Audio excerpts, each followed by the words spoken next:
They come here to worship the Lord. Right. They come here to surrender before the Lord, to return to the Lord.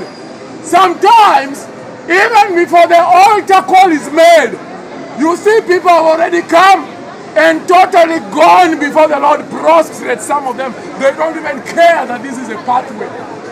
They go prostrate before the Lord, totally broken, humbled, contrite, and trembling at the presence of the Lord that they feel here. It is serious. Very serious, Overseer Faith Kemunto. Ni ya kushangaza sana. Very, very serious. I don't know what you can say as we continue engaging brethren here. I don't know what you can say about everything that has been transpiring here at the Nairobi CBD Archives. Overseer Faith Kemunto.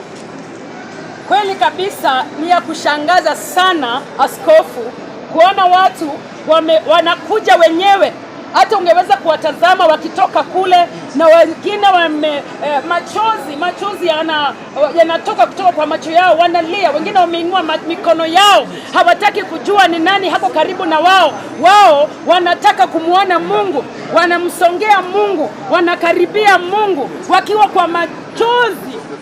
Inashangaza sana kwa sababu unaona, askofu, wanalala chini kifudifudi wakilia kwa machozi, wakitafuta, ukiona kwamba unaona ni kweli kuna kiu na njaa ya Mungu.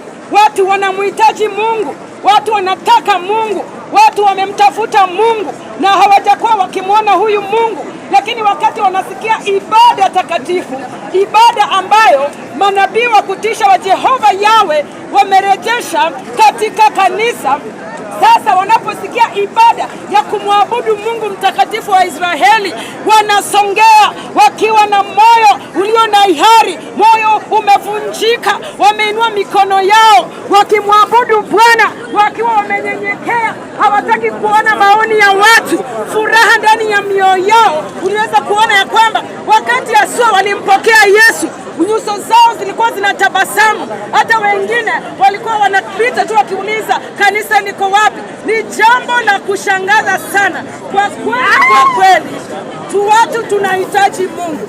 Mungu ndiye peke yake anaweza kurejesha moyo wa mwanadamu. Kwa kweli moyo wa mwanadamu uliumbwa kumwabudu Mungu, lakini hakukuwa na ibada takatifu hadi wakati manabii wa kutisha wa Jehova Yawe waliporejesha ibada takatifu. Sasa unaona wanakimbia, wanakuja na wako na hiari na wanamwabudu Mungu kwa furaha, kwa mioyo iliyo wazi kabisa. Amen. Thank you so much indeed. Overseer Faith, that has been very, very powerful. And Senior Victor, we are still coming to live over here in Archives, Nairobi.